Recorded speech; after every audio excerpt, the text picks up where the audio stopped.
Welcome back, dear precious souls in Christ.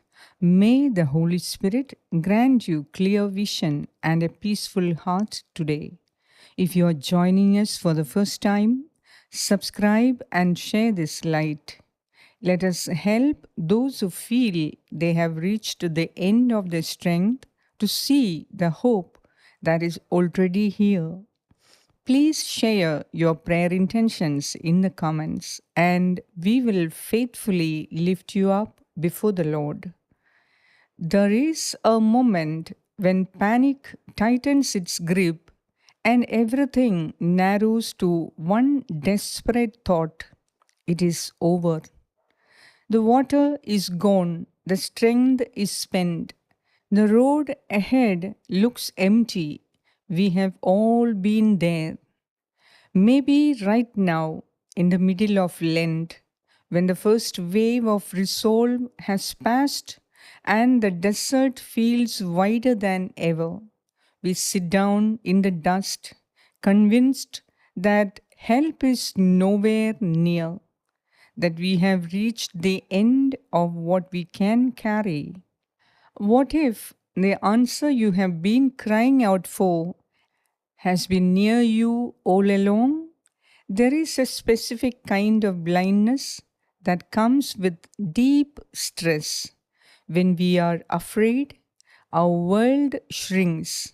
We focus so hard on the problem, the lack, the empty space, that we lose the ability to see anything else. We tell ourselves that we are abandoned, that there is no way out. We believe our desperation is the final truth of our lives.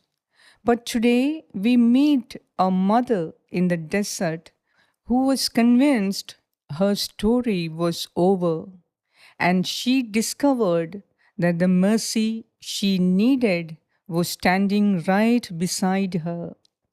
Listen to the story hidden in the early pages of Genesis. It still speaks straight into your exhaustion today. Hagar walks into the wilderness with her young son and a skin of water. The bread is gone, the water runs out, the sun beats down without mercy. She places the boy under a small bush, then walks a little farther away so she will not have to watch him die. She sits, she weeps, the child's cries rise, and her own heart breaks in the silence that follows. Every fear she carries screams the same thing: there is nothing left. Death is the only thing waiting for them. She had accepted a desperation narrative. She believed the end had come. Then the voice of the angel breaks in, not with rebuke, not with scolding, but with tenderness. What troubles you, Hagar? Fear not. God has heard the voice of the boy. And in that moment, God does the one thing she could never do for herself. He opens her eyes. And there it is, a well of water, already dug, already full, waiting in the very place where she had given up. It did not suddenly appear out of thin air. It was already there. She just could not see it through her tears and her terror. The mercy she needed was right beside her the whole time. Picture yourself in that same wilderness right now. Maybe your prayer feels dry. Maybe the distractions have won again. Maybe you are carrying a quiet fear that this Lent will end exactly as it began: unchanged, empty, pointless. Maybe you are staring at your empty water skin and seeing nothing but loss. The story of Hagar is not ancient history, it is your story today. Fear is a thief that steals our discernment. When we are in a panic, our awareness narrows until we can only see the empty water skin of our lives. We focus on the dwindling bank account, the fractured relationship, the physical pain that will not go away, the silence of God that feels like abandonment. We become convinced that God has forgotten us because we cannot see a way forward. But the story of Hagar teaches us a profound truth. God's provision often pre exists our perception. The well is already there, the grace is already present, the door is already unlocked. The mercy you need today was already flowing before you even named your need. It was prepared before your panic began. It has been waiting for you to see it. Divine timing often aligns perfectly with our human limits. It is often when we finally admit that we have nothing left, when we, like Hagar, lay down, that the Spirit can clear the mist of our panic. When we stop fighting, when we stop striving, when we stop trying to find our own way out, then He opens our eyes and He see what has been there all along. Here is the first quiet truth that can change everything today. God's provision does not wait for us to notice it. It does not depend on our perception. It is already there, already flowing, already prepared. The well was dug long before Hagar's tears fell. The mercy you need was prepared before your crisis began. The second truth is even more merciful. When fear blinds us, God does not scold us. He does not shame us for our panic. He does not say, "Why did you not see it sooner?" He simply opens our eyes. He knows how stress squeezes our vision until the only thing we see is the end. He knows how the human heart, under pressure, can only focus on what is missing. So he comes close, not to shame the panic, but to heal the blindness. Lent is not a test to see if you can find your own water.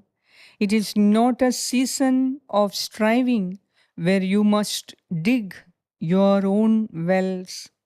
Lent is a season when the one who loves you most gently lifts your chin and says, "Look again." Drawing near to God is not just about doing more, it is about seeing more. It is about asking the Lord to heal our spiritual sight, to clear the mist of worry, to open our eyes to what has always been there. What if the help you need is already in the room? What if the provision is already present? Maybe it is a friend you have not called. Maybe it is a scripture you have not truly heard.